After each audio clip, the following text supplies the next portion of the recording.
Class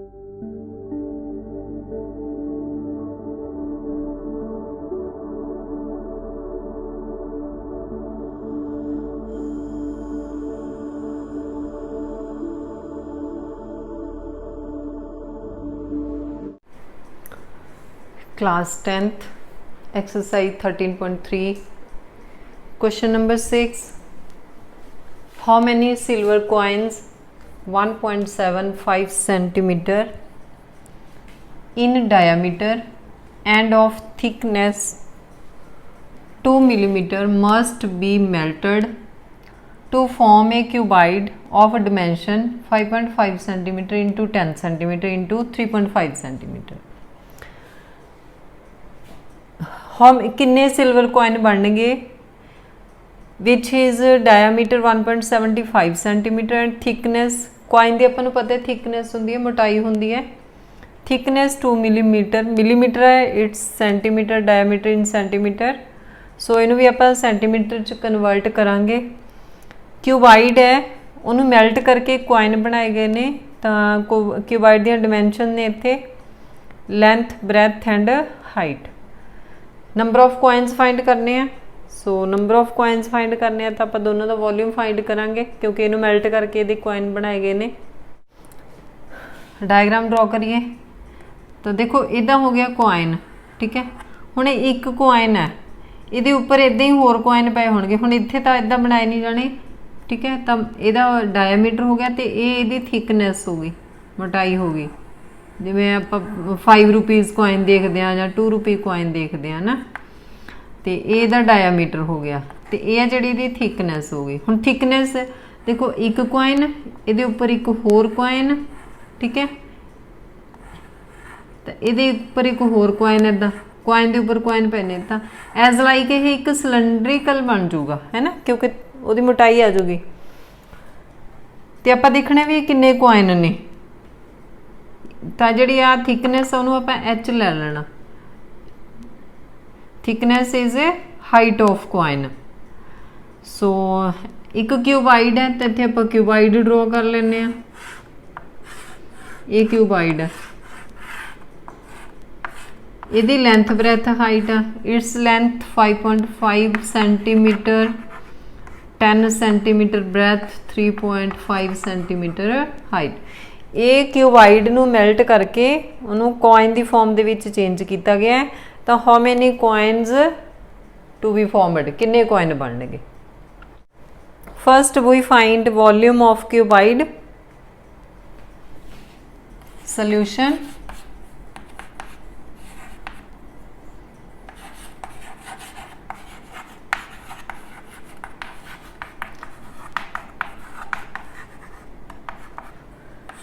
breadth of cuboid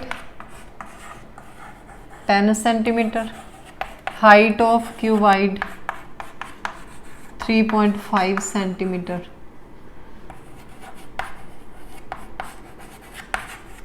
कणाव दी लंबाई कणाव दी चौड़ाई कणाव दी उचाई ठीक है तुसीं ये सारा लिख लेना पंजाबी मीडियम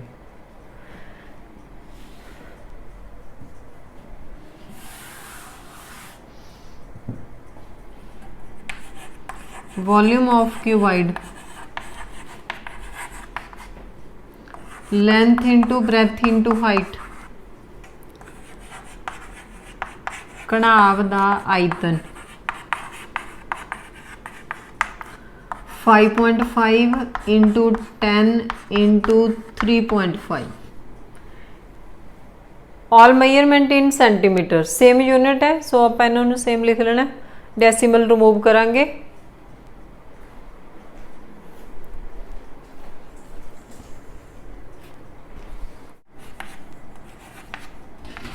55/10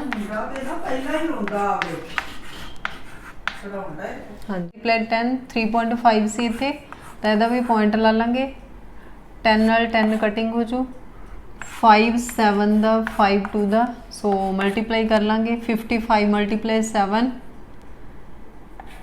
385/2 सेंटीमीटर क्यूब। ਹੁਣ ਦੇਖੋ ਇਹਦੇ ਵਿੱਚ ਪਾਈ ਨਹੀਂ ਸੀਗਾ, length into breadth into height ਸੀ, ਤੇ ਸੋ ਆਪਾਂ ਇੱਥੇ ਤਾਂ ਪਾਈ ਨਾ ਹੋਣ ਕਰਕੇ ਆਪਾਂ ਲੈਂਥ ਬ੍ਰੈਥ ਹਾਈਟ ਪੁੱਟ ਕੀਤੀ ਹੈ। ਸੋ ਕੁਆਇਨ ਦੇ ਵਿੱਚ ਵੀ ਆਪਾਂ ਪਾਈ ਦੀ ਵੈਲਿਊ ਪੁੱਟ ਕਰਾਂਗੇ। ਤੁਹਾਨੂੰ ਮੈਂ ਪਹਿਲਾਂ ਹੀ ਇਹ ਕਲੀਅਰ ਕੀਤਾ ਹੋਇਆ, ਠੀਕ ਹੈ। डायमीटर ऑफ कॉइन सिलेंड्रिकल लिख लेना,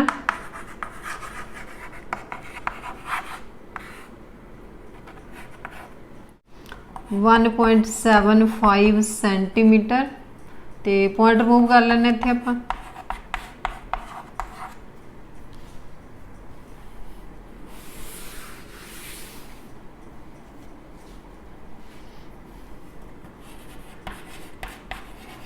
वेलनाकार सिक्के दा व्यास, कटिंग हो जूगी 25 दे टेबल ते 25 7 दा 25 4 दा 7.4 centimetre. Height of coin, thickness है दोनों आप हाइट लिखांगे,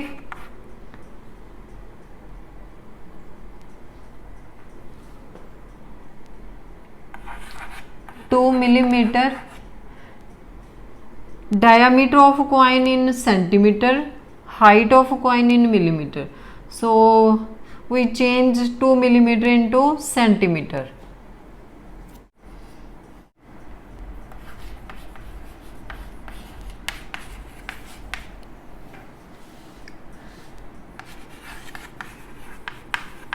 सिक्के की ऊंचाई, बुक ते मोटाई लिखा होया थिकनेस, तुहानूं आपां ऊंचाई लिख लेना 2 मिलीमीटर। मिलीमीटर नूं आपां सेंटीमीटर च कन्वर्ट करना, 2/10 सेंटीमीटर। तो आपां पहला डायमीटर लिखिया, रेडियस कर लेना, रेडियस ऑफ सिलेंड्रिकल कॉइन। तो अपना कटिंग करके 7.4 है, ये बन जूगा 7.4 मल्टीप्लाई टू 7.8 सेंटीमीटर।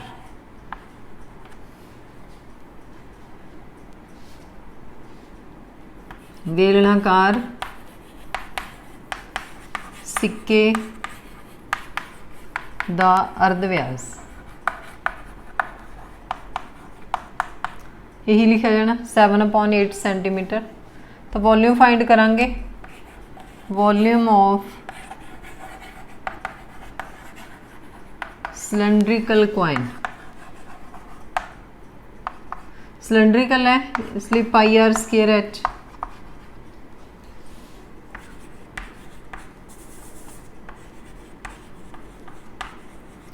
वेलनाकार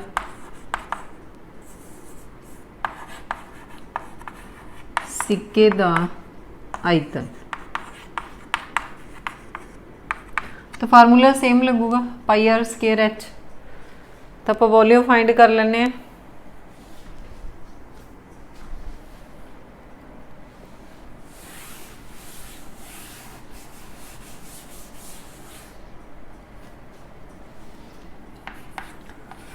पाई 22/7, रेडियस 7/8, 7/8 एच 2/10। तो 7 नाल 7 कटिंग हो जाऊगा, 2 1 दा 2, 2 4 दा 8, 2 2 दा 4, 2 11 दा, तो आ जाऊगा 11 7 दा 77, 8 2 दा 16 मल्टीप्लाई 10 160 सेंटीमीटर क्यूब। ये कटिंग करके 2 है, ये सेंटीमीटर क्यूब। हुण आपां नंबर ऑफ कॉइन्स फाइंड करने हैं। तो नंबर ऑफ कॉइन्स फाइंड करने लिए की करना, क्यूबाइड के वॉल्यूम नूं 1 कॉइन के वॉल्यूम नाल डिवाइड कर देना।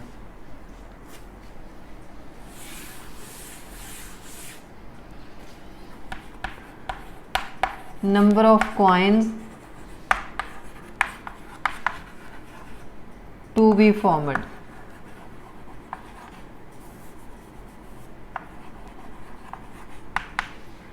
जिन्ने सिक्के बनणगे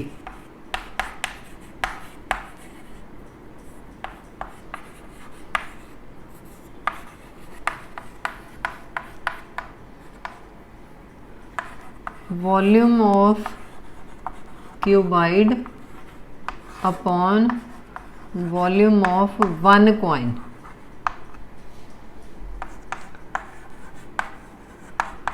कणाव दा आयतन अपॉन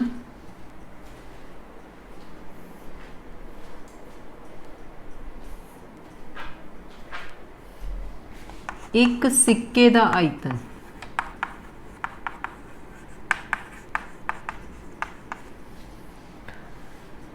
तो वॉल्यूम ऑफ क्यूबाइड सीगा 385 अपॉन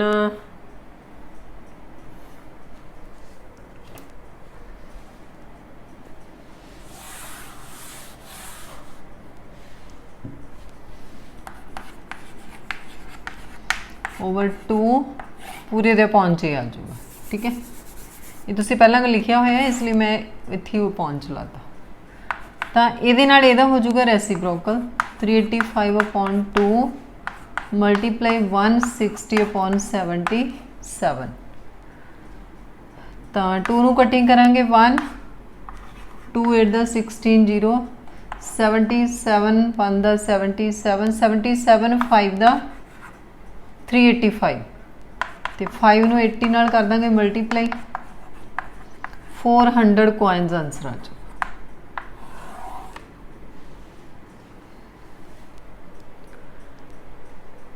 इत्थे क्योंकि क्यूबाइड नू मैल्ट करके उहदे कॉइन बनाए गए आ, आपां नंबर ऑफ कॉइन्स फाइंड करने आ। सो वॉल्यूम ऑफ क्यूबाइड नू 1 कॉइन दे वॉल्यूम नाल डिवाइड कर देना।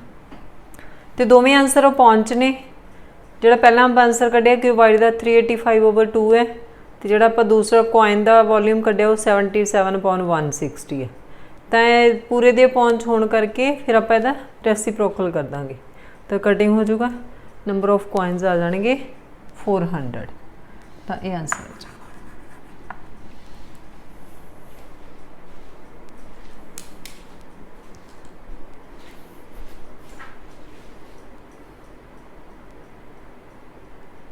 Question number 7. A cylindrical bucket 32 cm high and with radius of base 18 cm is filled with sand. This bucket is emptied on the ground and conical heap of sand is formed. If the height of the conical heap is 24 cm, find the radius and slant height of a heap. एक cylindrical bucket है बेलनाकार जिहदी height हैगी है 32 centimetre, उचाई 32 है, radius हैगा base का 18 centimetre, already radius है, इज फिल्ड विद सैंड रेत नाल भरी हुई आ। This bucket is emptied on the ground. जदों उन्होंने आप देखो कोई भी चीज़ जे रेत भरी हुई आप उल्टा कर देंगे ग्राउंड से तो एक कोनिकल हीप बन जाता, ढेरी बन जाती है। If the height of the conical heap is 24 centimetre. हुण जिहड़ा कोनिकल हीप फॉर्मड होया है इहदी हाइट 24 सेंटीमीटर है। Find the radius and slant height of the heap. तो अपने हीप दी slant height and radius find करना। So first we draw diagrams.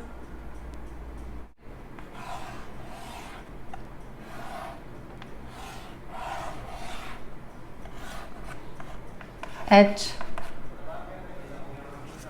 32 centimetre, radius 18 centimetre, bucket full of sand then emptied on the ground formed a conical heap। ऐदा conical heap बन जाऊगा।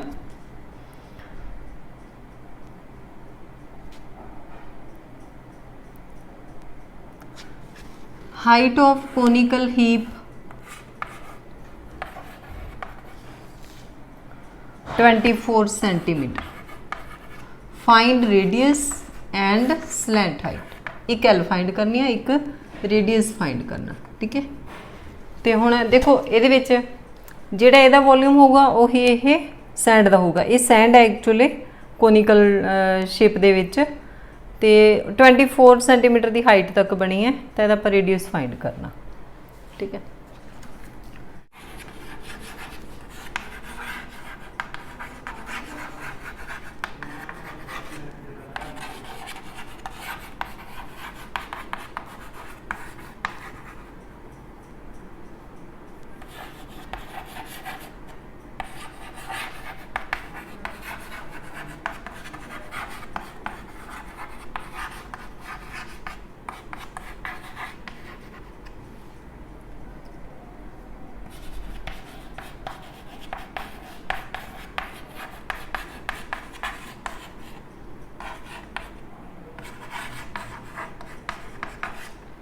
Height of cylindrical bucket 32 centimetre, radius of cylindrical bucket 18 centimetre. बेलनाकार बाल्टी की उचाई 32 centimetre, बेलनाकार बाल्टी का अर्ध व्यास 18 centimetre. Height of conical heap 24 centimetre, शंकु आकार ढेरी की ऊंचाई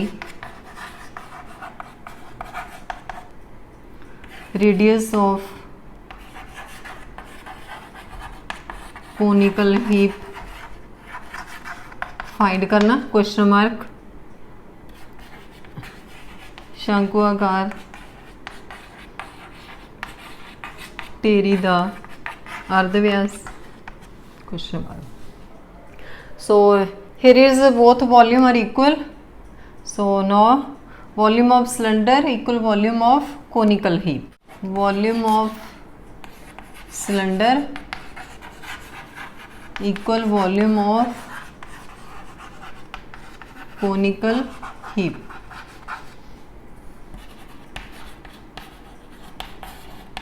बेलनाकार दा आयतन इक्वल शंकु आकार ढेरी का आयतन।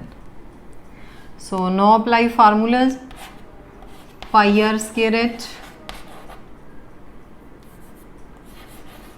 Equal 1/3 pi r square H.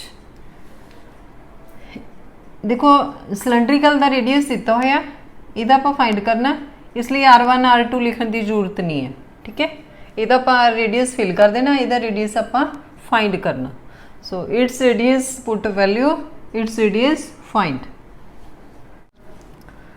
पाई नाल पाई हो जू cancel, R square 18 multiply 18 H 32 1/3 R square H 24।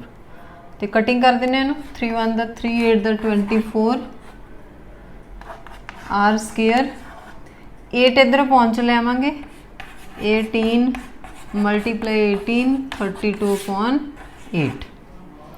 4 के टेबल से कटिंग कर देने 4 2 दा 8 4 8 दा 32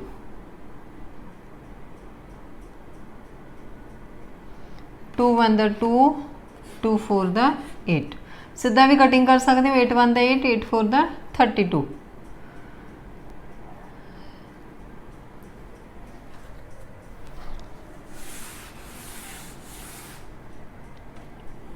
eighteen multiply 4 equal R square 18 multiply 18 4 2 multiply 2 R square. So no write in grouping 18 pair 2 in pair 18 multiply 2 square R square square common से the square cancel radius equal 18 two the 36 centimetre. So radius of conical heap 36 centimetre, radius of conical heap 36 centimetre. Now find slant height of conical heap. L of conical heap question mark, L slant height शंकु आकार दी तिरछी ऊंचाई। So now applying Pythagoras theorem, L is equal to h square plus r square by Pythagoras।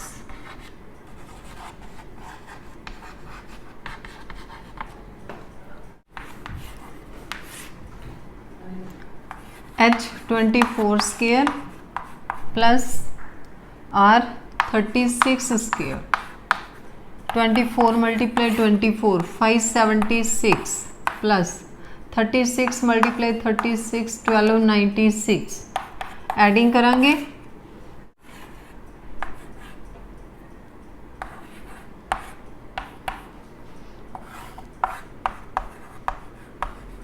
so now find its square root so we making prime factor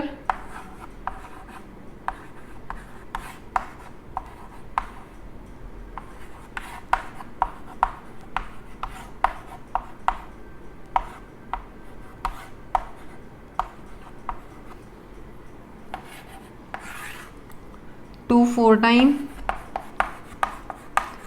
2 है जोड़ा वो 4 बार है तो इतने फिर 3 ते जाना 3 2 टाइम मल्टीप्लाई 13 सो ना write in pair 2 2 time in pair 3 1 time in pair 13 is not in pair 13 दे पेयर नहीं बनते 2 ते 3 दे पेयर बनते हैं so slant height is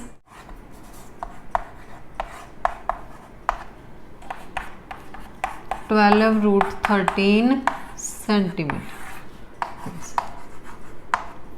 Slant height 12√13 and radius 36 centimeter.